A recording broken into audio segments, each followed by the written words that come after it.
저를 그 2차 경매대란에 뭐 경매 뭐 이렇게 하면 이렇게 몇 개씩 보이더라고요. 사기꾼으로. 이렇게 몰고 가시는데 제가 좀 변명을 하자 그러면 일단 2차 경매대란이라는 게 있다고 말씀드린 게 유튜브나 이런 우리나라에서 제가 처음입니다. 그러니까 그 전까지는 일반인들은 2차 경매대란이 있다는 사실을 말한 사람이 없어요. 관련 업계나 뭐 전문가라는 사람이. 제가 그때 경험했던 거, 느꼈던 거, 체감했던 거 이런 거를 방송에서 계속 말씀드려 왔던 거고, 님이 말씀하시는 그런 것들은 집값이 그때에 나타났던 현상이 그대로 될 거냐 그러면 저는 계속 공부하면서 이 방에서 말씀드렸던 거는 이번에는 좀 다르다는 겁니다. 그때보다 더 처참할 것 같다는 겁니다.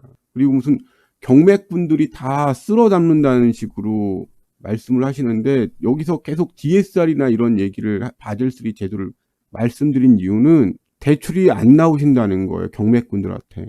이번 사태는. 그러니까 10년 전에는 경매꾼들한테 무제한으로 대출이 나왔는데 이번에 경매꾼들한테 대출이 안 나온다고요. 왜? 바젤3라 DSR이라 안 나온다고. 세 채, 네 채까지 못 한다고. 취득세 때문에. 그렇잖아요. 그러니까 그냥 1번이다 2번이니까 되게 광범위한 내용이 그거에 대한 이해도가 있어야 된다는 거죠. 살아가는데. 어떤 내공을 여기서 닦는 거지. 그리고 모자른 분 서로 채워진 건 네가 맞거나 틀리다 이런 얘기하는 방송이 아니라고.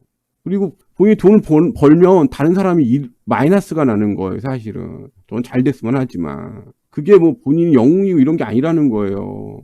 살아가는데 그러니까 좀 방향이 틀리신 것 같아요. 재테크 카페 같은 경우에는 꼭 승리해야 되고 이겨야 되고 본인 1등 하시고 그게 뭐 자랑일 수 있는데 여기는 아니라는 거예요. 여기는 삼테크 방송이라고요. 아는 만큼 많이 조심을 해야 되는 그런 걸 알려주는 방송이라고. 그러니까 경매 물량은 쏟아지는데 전부 헤쳐먹을 수 없다고 특정 집단에서 계속 이 몇 년 전부터 말씀드리잖아. 그리고 다른 뭐 금매가 쏟아지듯 경락 대출이 안 나온다고. 네가 욕심을 부려도 지금이 1차 경매대란이 지금 진행되고 있어요. 빌라나 이런 것들 쏟아진 물량이 3배, 4배 이렇게 더 올라가니까. 오늘 말씀드리고 싶은 거는 엔화 자꾸만 물어보더라고요. 엔화에 대해서 말씀을 드리면 장기는 말고 중기로 한 1년 이상 엔화가 투자 가치가 있는 것 같아. 엔화가 지금 900원대인데 900 초반인데 하반기로 갈수록 엔화가 올라갈 수밖에 없는 구조래요. 쉽게 말하면. 그 리포트는 대동포럼에 올려놨습니다. 그래서 이 엔화 약세가 한국 경제에 미치는 영향이라고 3일 회계법인에서 올라온 겁니다. 그래서 요거 소개시켜 드리고 엔화 약세일 때 사놓으면 우리하고 그 상품이 겹치는 게 한 50% 되는데 예전보다 많이 줄었어요. 한 65%에서 상품 겹치는 상품 중에서.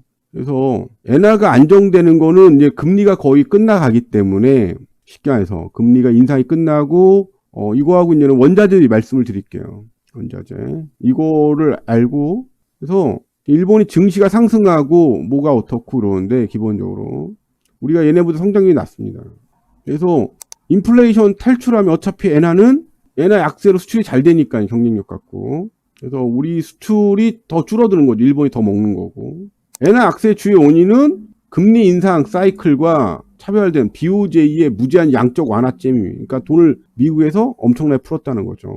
근데 이제는 회수 들어가기 때문에 금리 인상 기간 끝나고 본격적인 긴축이 오면 엔화 가치가 하락이 아니고 상승할 수밖에 없다는 거죠. 그 내용들입니다. 그래서 강세로 전환될 가능성이 높다. 연말로. 그래서 여러분들 지금 여기서 이야기하는 엔화 전망은 얼마냐? 한 15%에서 20% 정도 생각을 하고 있더라고요. 한국, 미국, 일본이 경기 위축이 갈 수밖에 없다는 거죠.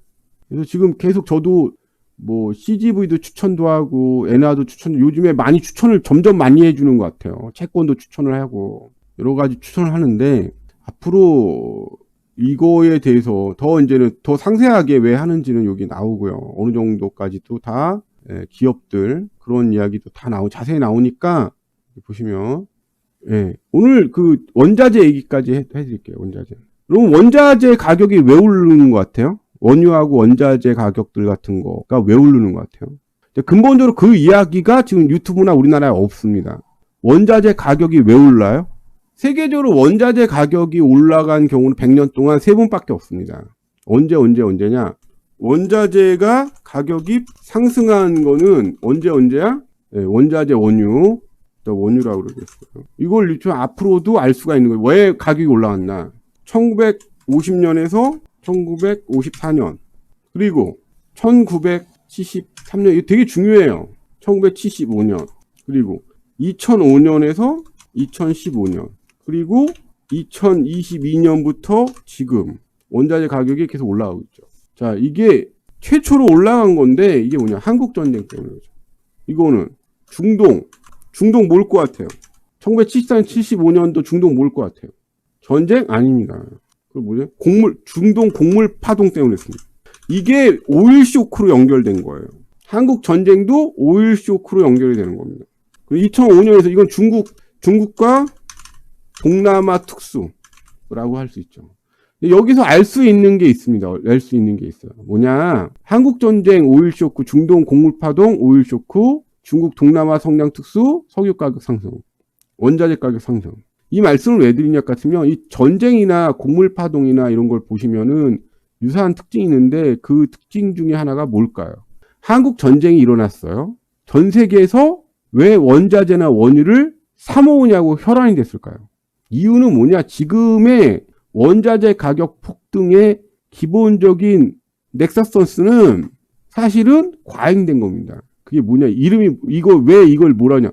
비축 때문에 그런 거예요. 다시 말씀드리겠습니다. 전 세계가 뭐예요? 한국에 전쟁이 터졌어요. 한국 전쟁은 어떻게 보면 세계 대전이었습니다. 그러니까 2차 세계 대전보다 더 많은 나라가 참전한 전쟁이 한국 전쟁입니다. 그러다 보니까 이 전쟁이 세계 대전으로 확대될까봐 각 국가가 한 게 뭐냐? 각 국가가 먼저 조치한 게 뭐냐? 원유고 원자재 꼭 필요한 국민 생산이나 이런 데 필요한 모든 걸 뭐예요? 비축하기 시작했다는 거예요. 비축. 미리. 그래서 서로 비축하냐고 가격이 폭등하기 시작한 겁니다. 비축 때문에. 2차 세계는 번질 수가 있으니까. 그러니까 결과만 있어요. 여기도 하는데 맞다 틀리다로 그러는데 과정이 없어요. 우리나라에는. 그러니까 이해가 안 가는 거. 앞으로도 이해가 안 가니까 예상이 안 되는 거예요. 추론이 안 되는 거야. 비축물자라고. 비축물자 전쟁이라고. 각 국가가 뭐예요? 비축 먼저 한다고. 그러니까 그러면 1973년도에도 전쟁이 있었잖아요. 그쪽에. 근데 거기서 무슨 파동이 있었어요? 꼭 중동 곡물 파동이 있었습니다. 계속 말씀을 드리잖아요. 곡물 파동이 어떻게 했어요? 중동에 소요 사태가 일어났습니다. 대규모 이거 한 거예요. 그래서 중동에서 선택한 게 이스라엘 전쟁인 겁니다. 곡물 파동, 정권 축출, 소요 사태가 전 아랍에 불게 되니까 시선을 어디로 돌린 거? 전쟁으로 돌린 겁니다. 이게. 그러면서 어떻게 된 거예요? 석유가를 오일 쇼크가 전 세계에 어마어마한 오일 쇼크란 거죠. 전쟁이 불안하니까. 그래서 이번 사태도 곡물 파동하고 전쟁이 같이 하고 있잖아요. 전쟁과 곡물 파동. 그러면 전쟁이 먼저 시작됐을 때 수요보다 가격이 올라갔던 이유가 뭐예요? 전 세계가? 지금 모든 게 비축 때문에 그렇습니다. 곡물도 뭐예요? 생각보다 많이 비축하는 겁니다. 그러니까 우리가 뭔가 사태를 일어났을 때 과거를 공부한 이유가 이겁니다. 왜 가격이 올라가는지에 대해서 그냥 정답만 얘기했는데 이유는 뭐냐? 소비 때문에 가격이 올라가는 게 아닙니다. 뭐예요? 전 세계가 비축 전쟁을 하고 있다는 겁니다. 지금 비축 전쟁. 전쟁이 터졌다. 그다음에 곡물 파동이 있다. 그래서 가격이 90불, 100불, 120불 이렇게 올라가는 겁니다. 그 이야기는 반대로. 그러니까 이게 곡물을 산다는 게 아니고 이게 전쟁이 확전될 수 있고 어떻게 될지 모르니까 전 세계가 국가가 프로그램이 어떠하냐? 전략적 물자, 군사적 물자를 비축을 합니다. 소모하는 게 아니고. 네, 감축도 하고 그러니까 감축하고 또 비축을 하니까 그러니까 기본적인 비축이 진행이 돼서 지금 원재재 가격이나 저기가 올라간 거예요. 전부 다 비축전. 그러니까 지금 벌어지는 전쟁은 비축 전쟁인 거예요. 그러니까 소모성, 필요에 의한 필요성에 의한 가격 상승이 아니고 뭐예요? 그 밑에 하부에는 상당한 그 가격 메리트해 주는 프레셔 리즈가 비축이란 국가가 가격만 어느 정도 맞으면은 계속 사재기한은 비축 때문에 가격이 계속 유지되고 있다는 겁니다. 전략물자 비축. 그러니까 전 세계적으로 선진국도 전략물자 비축을 하는 거죠. 전쟁이 끝나면 정상보다 더 폭락할 가능성이 높죠. 오늘 말씀드리고 싶은 거. 과거에도 세 번 다 그랬습니다. 다 말씀드려요. 비축이 끝나면 비축유도 비축 물자도 풀게 돼 있다는 거예요. 다시 말씀드려요. 그러니까 이 사람들이 감축을 하든 말든 비축했던 비축유나 비축 물자를 시장에서 가장 가격이 좋을 때 판매하려고 서로 난리가 난다는 겁니다. 그러니까 우리가 생각 못하는 만큼 상당히 전쟁 대비해서 다른 상황에 대비해서 비축을 하려고 하는 경향이 되게 강해요. 그러니까 1, 2차 세계대전을 겪었기 때문에. 그러니까 그거에 대해서 좀 이해가 없더라고. 유튜브들 이렇게 얘기 들은데 보관에 돈이 들고 관리에 돈이 들고 그러니까 그거에 빨리 털어버리기 위해서 비축 물자를 시장에다가 판매하기 시작합니다. 그러면서 가격이 생각보다 너무 빨리 폭락을 하는 거예요. 유가가 30불까지도 폭락을 했었잖아요. 그래서 쇼크가 끝난 다음에 다 유가로 따지면 굴이라든지 엄청나게 폭락을 하잖아요. 가격이. 그리고 그 가격이 폭락한 가운데 다시 물가가 안정되는 효과가 발생하게 된다는 겁니다. 그렇죠. 노답이 되는 거예요. 맞습니다. 지금 답이 없는 거예요. 몇 년 동안. 그러니까 전쟁 끝날 때까지는. 근데 전쟁이 언제까지 갈 거냐. 제가 볼 때는 내후년쯤 되면 끝날 것 같아요. 그러니까 전쟁을 확전될 수 있는 상황에 대비해서 다른 나라가 비축을 한다는 거예요. 그게 6.25 전쟁이 그걸 말해주고 있다는 겁니다. 6.25 전쟁 때 전 세계가 그랬습니다. 확전 때문에. 그러니까 당장 전쟁이 거기서만 그칠 거다 이러면은 비축물자 풀겠는데 그거는 모르는 일 아니에요. 정전협상이 한 1년에서 2년 정도 가다 끝나면은 가격 폭락 가능성도 상당히 높다는 겁니다. 제가 말씀드린 과거를 봤을 때. 확전된 비축, 그렇죠. 그리고 이제 연준에 대해서 이제 본격적으로 긴축은 이제 실물 경제가 치마로 이제는 한 11월부터 정도 갔을 때 제 추론으로는 들어갈 것 같은데 왜? 가계가 금리 때문에 재무상황 악화되고 기업의 부채 차환, 장단기 금리 역점, 통화량 감소 때문에 경기가 침체가 들어간다는 거죠. 그래서 금리가 한 번 더 올라간 다음에 본격적인 경기 하강으로 갈 가능성이 높고 이거는 그래서 경기 침체가 이제 본격적으로 10월이나 11월부터 이제 들어가는 게 아니냐. 실물 경제에 결국 영향을 미치고 긴축을 한다. 통화량도 그렇고 전부 다 전 세계 긴축을 한다. 말씀드렸지만 정전 협상 끝나고 긴축을 하기 때문에 비축 물자를 시장에서 팔 수밖에 없는 환경이 될 가능성이 높다. 그러니까 그거에 대해 염두에 두시고 보셔야 된다는 거죠. 만약에 이제 원자재 가격을 과거처럼 크게 돌리려고 그러면 전 11월쯤에 올릴 가능성이 높다고 봅니다. 생각해봐. 왜 가격이 올라 갑자기 똑같이 쓰는데 전략 물자 비축 때문에 그런 겁니다. 그러니까 뭐든지 뭐예요? 이런 게 되는 거죠. 그래서 투기 시장이 형성이 되는 거. 갑자기 쭉 올랐다가 쭉 가니까 요때 사갖고 요때 팔고 다시 망하면 요때 죽겠다 이런 거 아니에요. 지금 그게 형성이 되는 거예요. 이게 세계 원자재 시장에.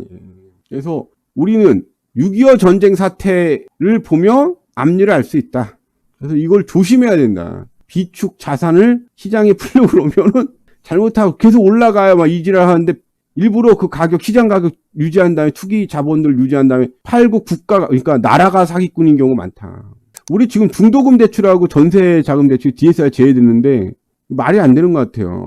이 나라가 미친놈들 같아요. 고분양가 내려갈 수밖에 없어요. 앞으로는 몇 년 기다리시면 보시면 알겠지. 이 사태로 많은 것들이 예상이 되실 겁니다. 아, 이렇게 될 가능성이 높겠다. 시나리오상.